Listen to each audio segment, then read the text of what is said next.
how to stay present in the current moment. This is our emotional gymnastics with real estate agent series. I know we're waiting to go live on Facebook. Also, we're live on YouTube, live on Facebook, live on the planet Mars. They've actually started broadcasting LabCoatAgent webinars to Mars. It is the first. No, I'm making not true. Priyanka's like, what are you talking about?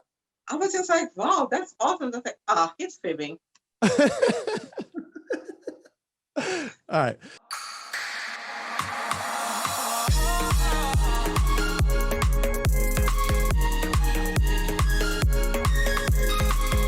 So we are rolling. This is the Emotional Gymnastics for Real Estate Agent series. And we are, if you've been with us in prior weeks, we just cover topics in real estate from a different angle than straight up, here's some tactical training, right? Today we're talking about how to stay present in the moment. And Jim, we were talking offline before, he said, I got plenty of examples from this week alone that were some challenges in staying in the present moment, what I did, what we could do. And you're gonna be able to apply this to your real estate business. Priyanka is here, an amazing agent from Houston. Jim is from Kansas City. Priyanka, I think you live more in the present moment than almost anyone I know. So between the two of you guys together, I know. Do you disagree with that, or you agree with that statement, Priyanka? I think it's like, it's not a conscious decision of living in the moment. I just go, and whatever is happening, I just go along with it and try to figure it out and just do it. I don't dwell on many things. Like, I just jump in and rock and roll. Yeah. So Jim, let's give us one of the examples. Give yourself enough credit either, Jesse. Me? Yeah, you. I don't know. I'm back and forth. I think so there's weeks where I'm definitely feeling like I'm in the moment, or days, and moments where I'm not, which is why I thought this was such an appropriate topic, given everything that's going on in our world, in our markets, what we have. There's just ways to bring yourself back to present focus that tend to help both your clients and the agents also. So what happened in your week, Jim, that you're like, okay, I got an example for you. Give me one of your examples. Yeah. So I found myself getting caught up, getting completely outside of the moment and getting frustrated and having high level anxiety and, going through all of the things that you go through.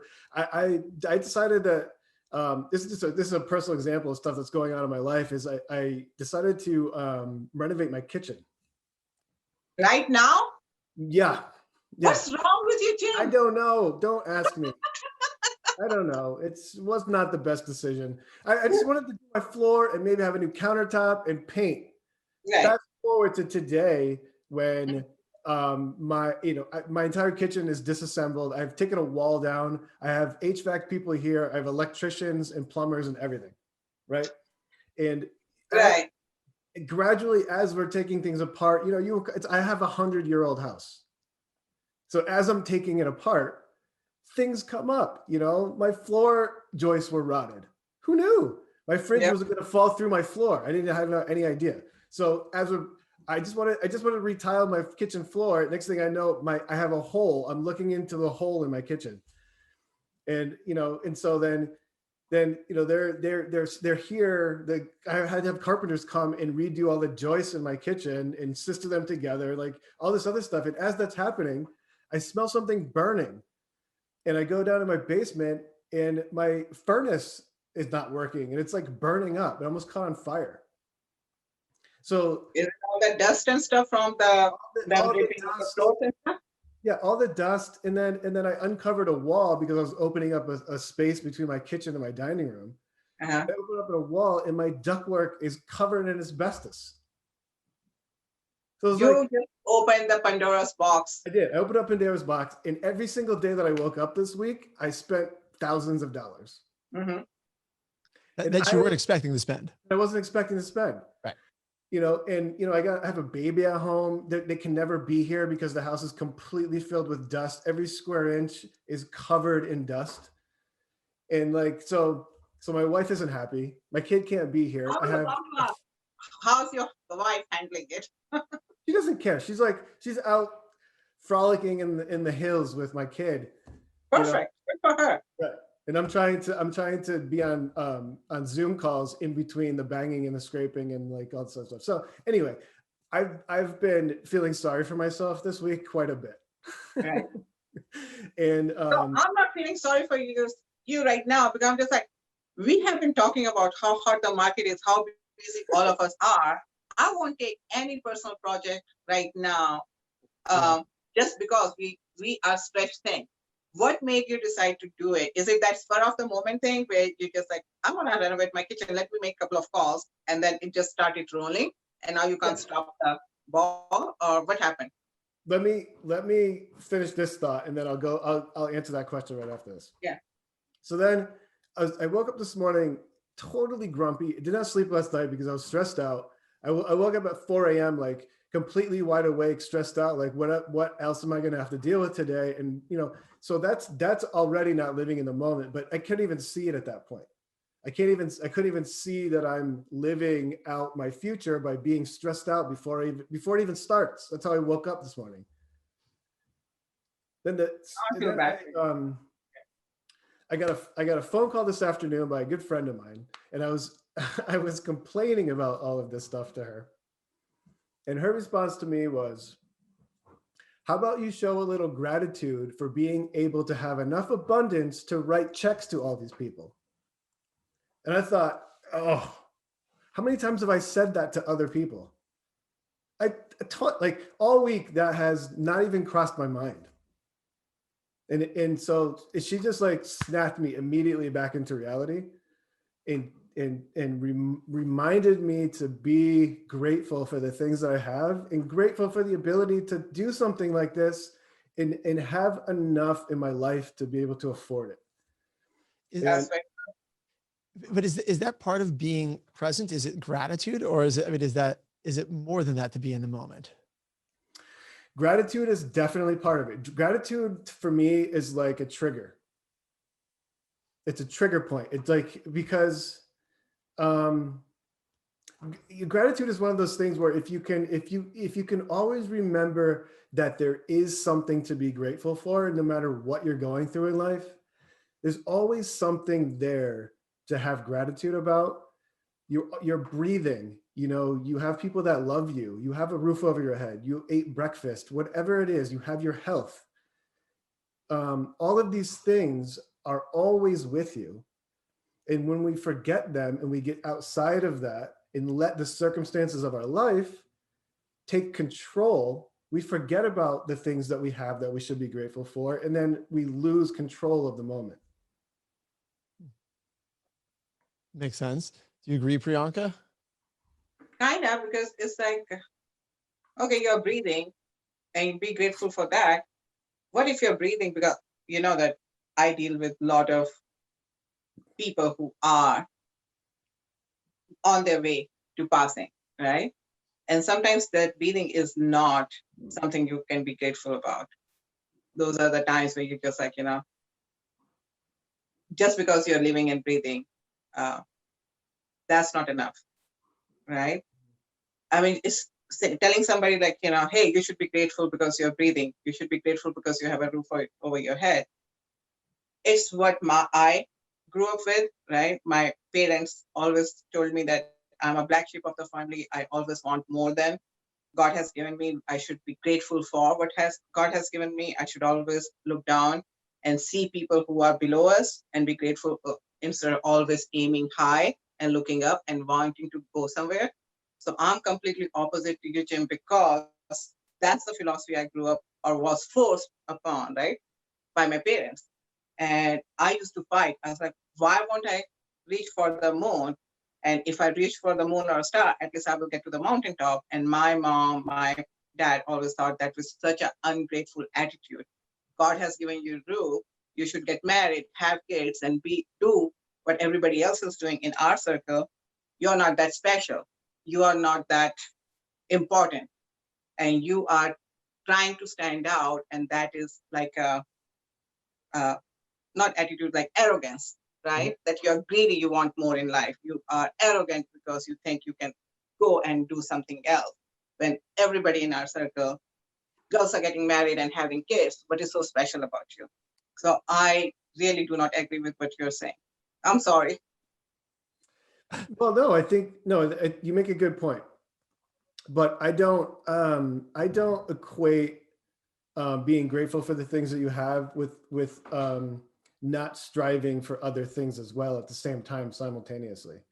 Right. So You know, you can be okay, be satisfied with your current situation and also be striving for something better at the same time. It's very hard. Once you get comfortable and you're satisfied, it's hard to strive for something else because you are satisfied. That's the whole thing, that contentment, that satisfaction every human being is looking for, right?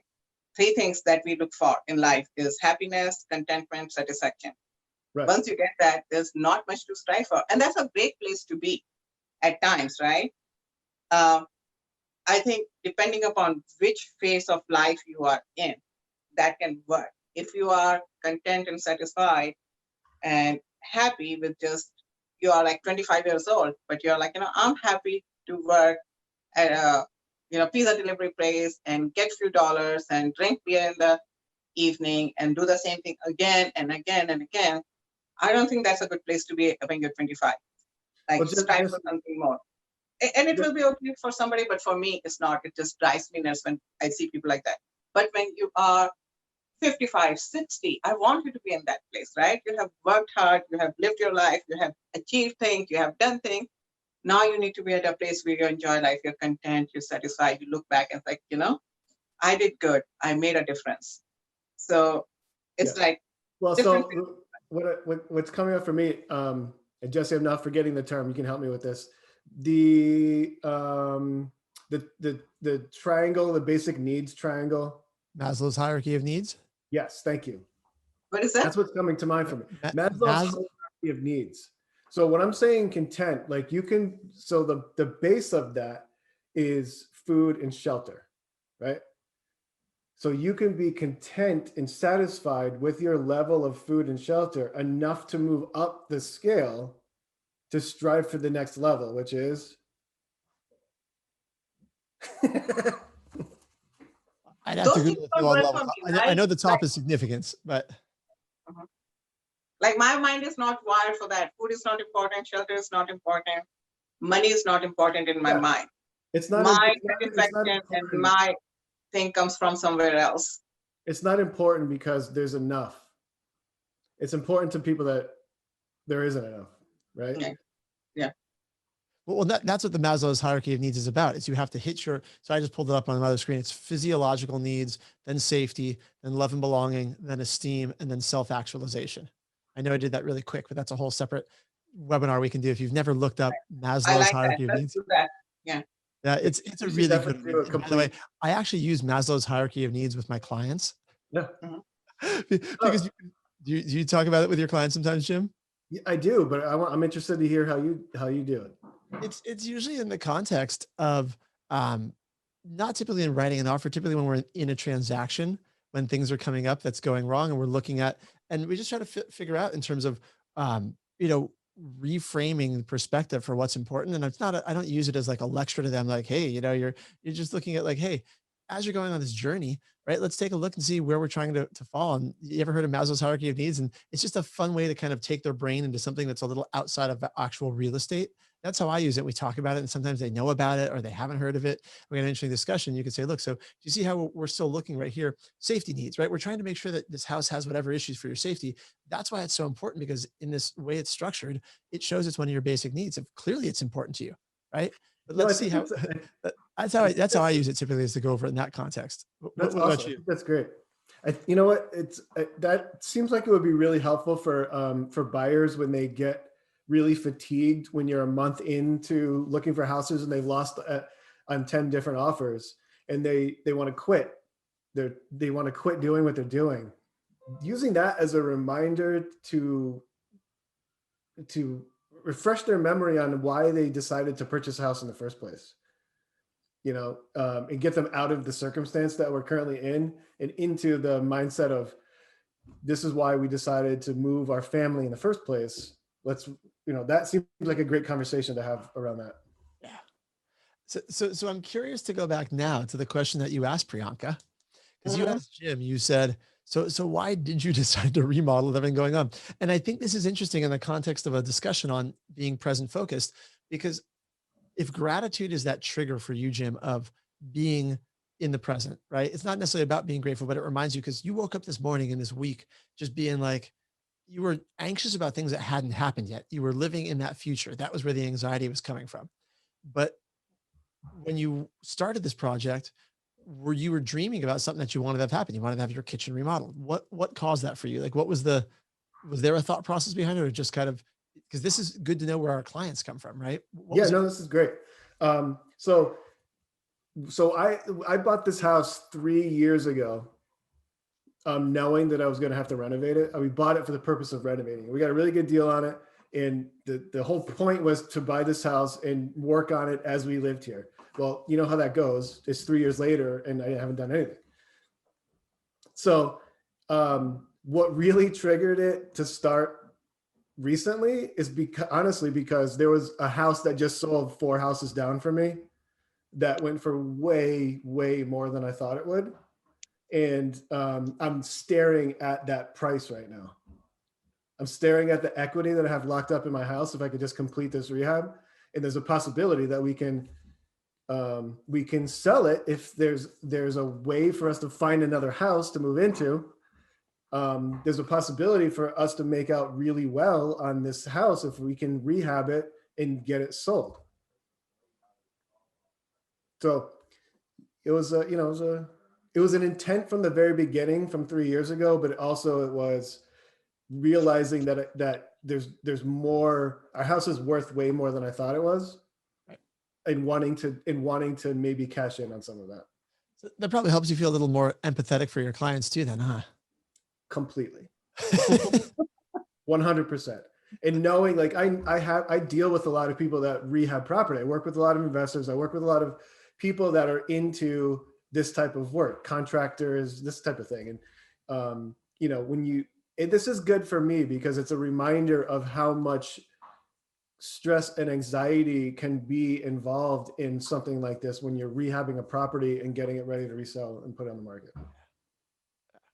And Priyanka, I think you might have frozen. Are you still with us, Priyanka? Yeah, go ahead. Okay, do you see her moving still, or is she frozen on your side, Jim? She's frozen. Okay, we can hear you though. Your video is frozen. You might Okay. want to start and stop your camera. She turned into Elsa. Yeah. All right. So we can dive into another example, but I'm just thinking of something that came up on a webinar yesterday in terms of not tactical, but more like action-oriented steps to help be present focused. I had someone say on a webinar yesterday, I was asking this person who was really wildly successful with what this person had done in their industry. And, as they were growing in their journey, did they ever have self-doubts? Did they ever hit this level where everyone looked at them and said, man, you're doing great? And they looked and were like, oh, I don't know. And they said, of course, that's normal. It's human nature. And typically what that means is, as you are growing, if things are going well, and then suddenly you start to have this, worry or doubt, it's because you didn't take enough time to celebrate the victories you had. And I think that falls in line a little bit with gratitude, but it feels a little different to me than just straight up gratitude. I see you nodding your head. Do you agree, Jim? Yeah, it definitely incorporates gratitude, but I think there's some other elements there as well. Oh, we lost her. Okay, well, she'll be back. So go ahead and keep going, Jim. The biggest thing that's coming to mind right now is perspective. Once it doesn't matter how much success you've had in your life, because you are the one that has to look in the mirror every day at yourself.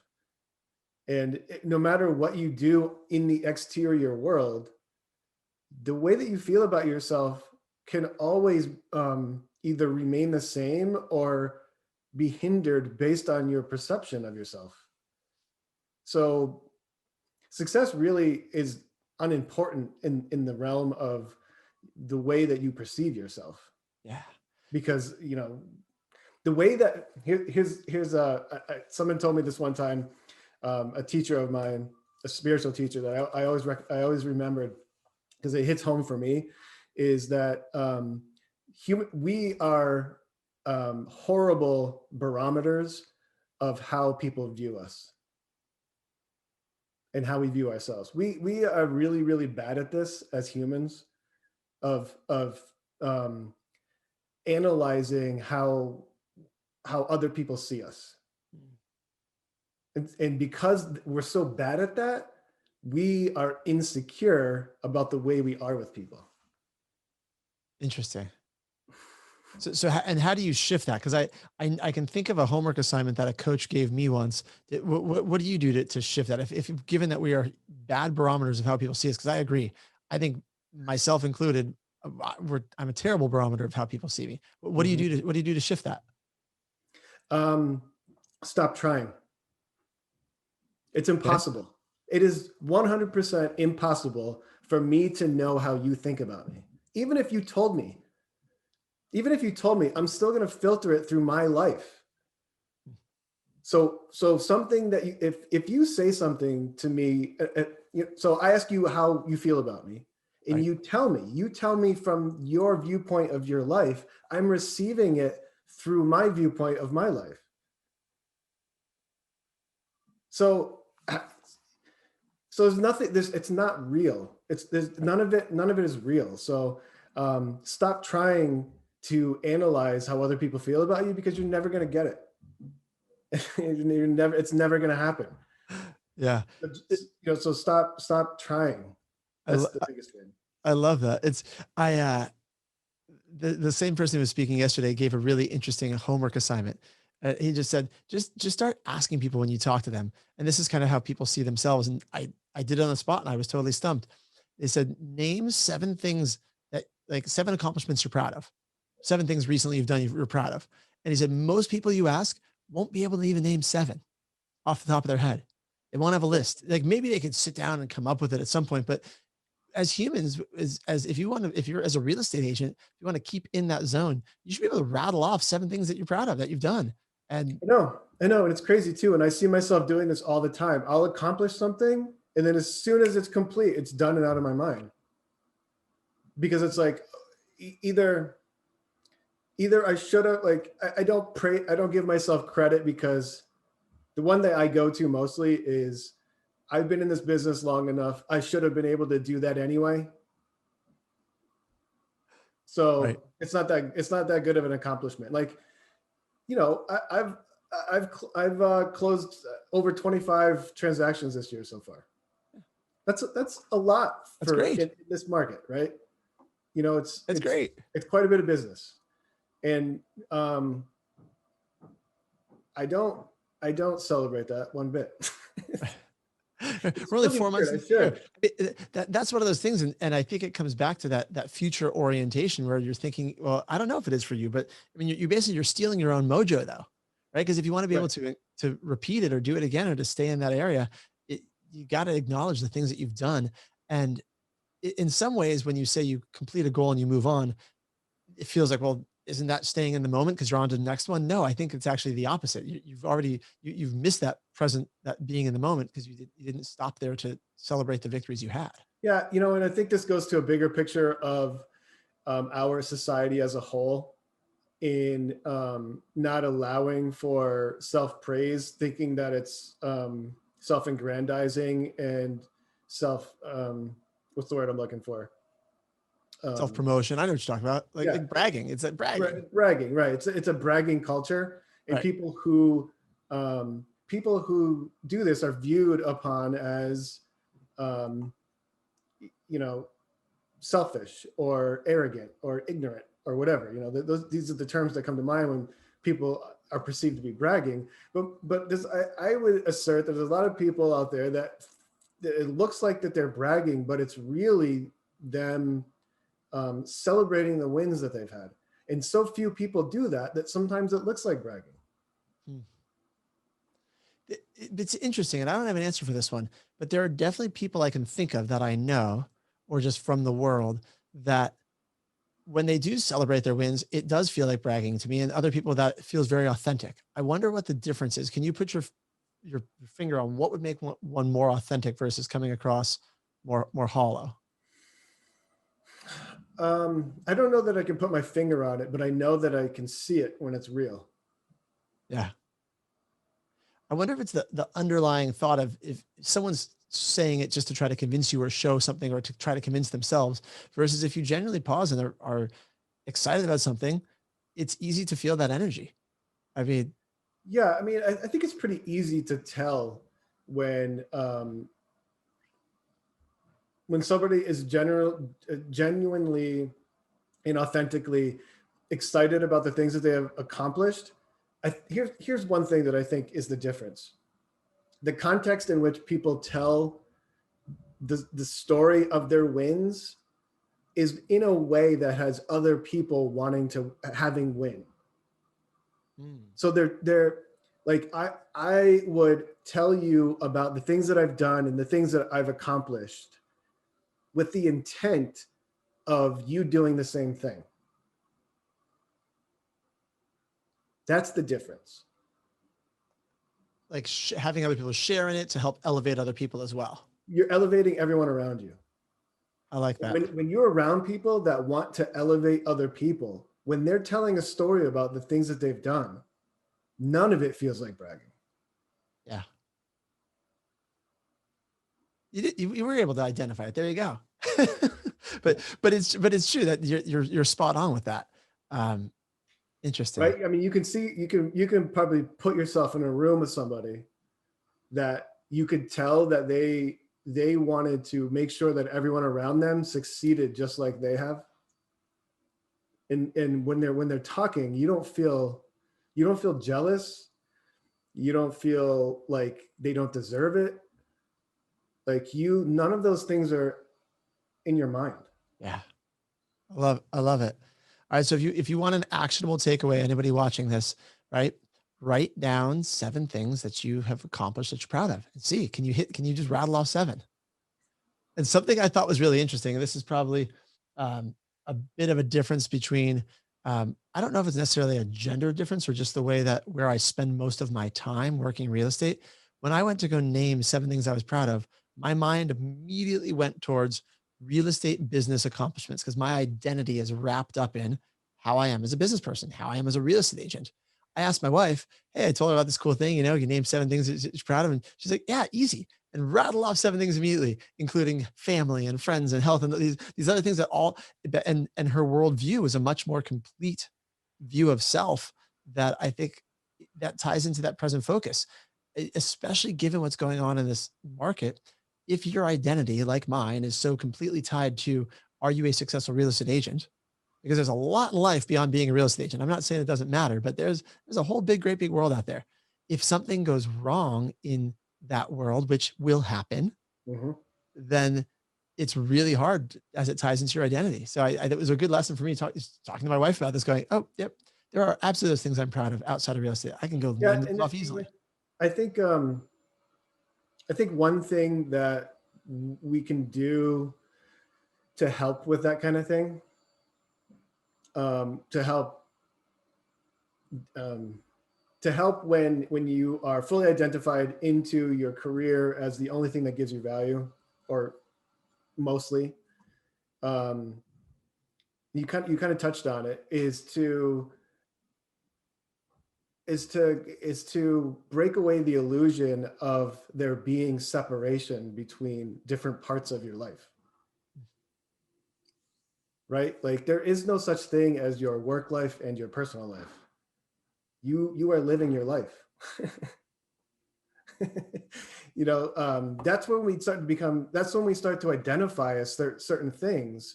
And those things are 100% an illusion. There's no such thing as you as realtor or business owner or father, for that matter. Those things are just labels that have things attached to them that mean different things to different people.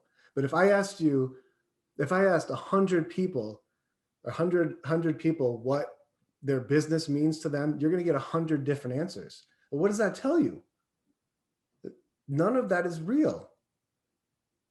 So when we separate and disillusion ourselves from the boxes that we create in our life and realize that it's just one big bubble that we live in called your existence, then some of those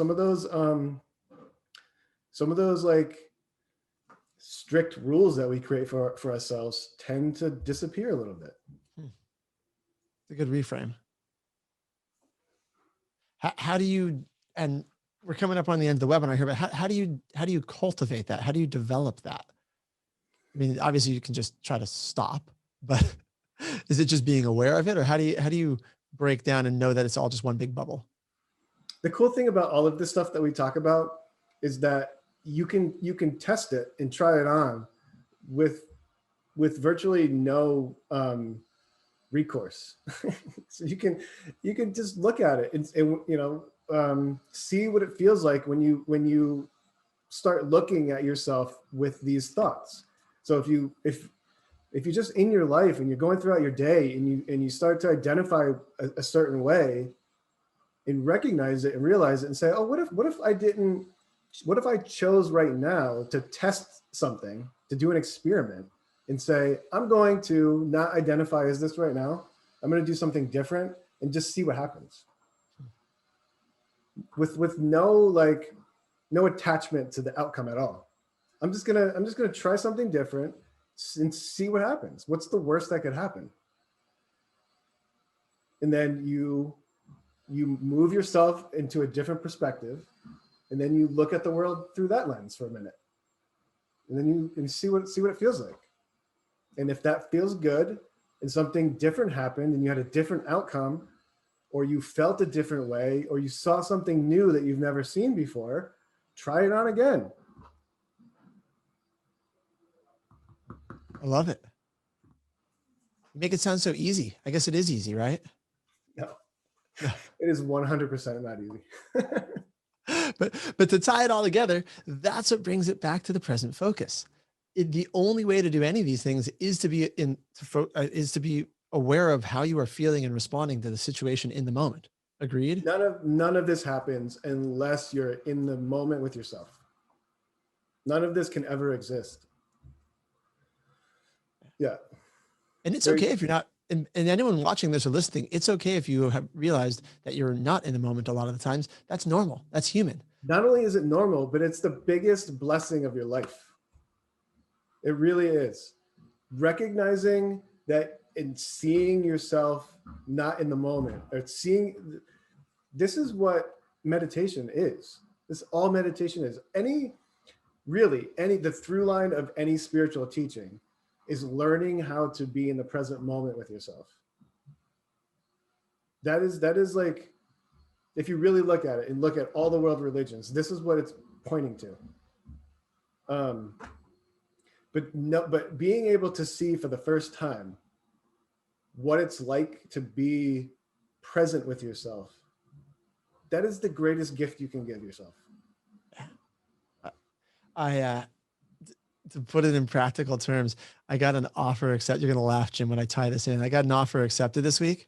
Mm-hmm. And I was on the buyer side, and the listing agent said to me, I didn't tell my clients this because we accepted your offer. It was a great offer, strong in other terms, but I am personally very excited they accepted your offer because you have such a calm presence. And I was laughing because I was just like, I was running all over chaotic everywhere. But apparently when I was communicating with her, I knew enough to, when I got on the phone and I just got held something on the other side that to reflect it back. And it helps as we work through this. So the reason we're talking about all of this in the context of real estate, not only does it make life feel better, not only does it make life easier on some levels, makes it more enjoyable, but it really does have business applications. 100%. 100%. And it's a good example of how you are a terrible barometer of yourself. Right. I am a terrible barometer of myself. I had no idea. We all are. Isn't that great? Isn't that great when somebody else tells you something that you haven't seen and then you look at it from a different perspective and then you can relive that moment? And now you've lived that moment of yourself.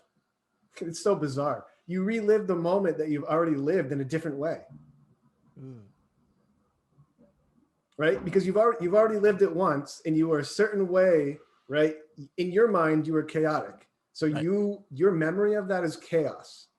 Somebody else points out that you were different. You relive that moment in calm. You did, and that changed your entire perspective. That's the beauty of living in the moment. You can change your past 100%.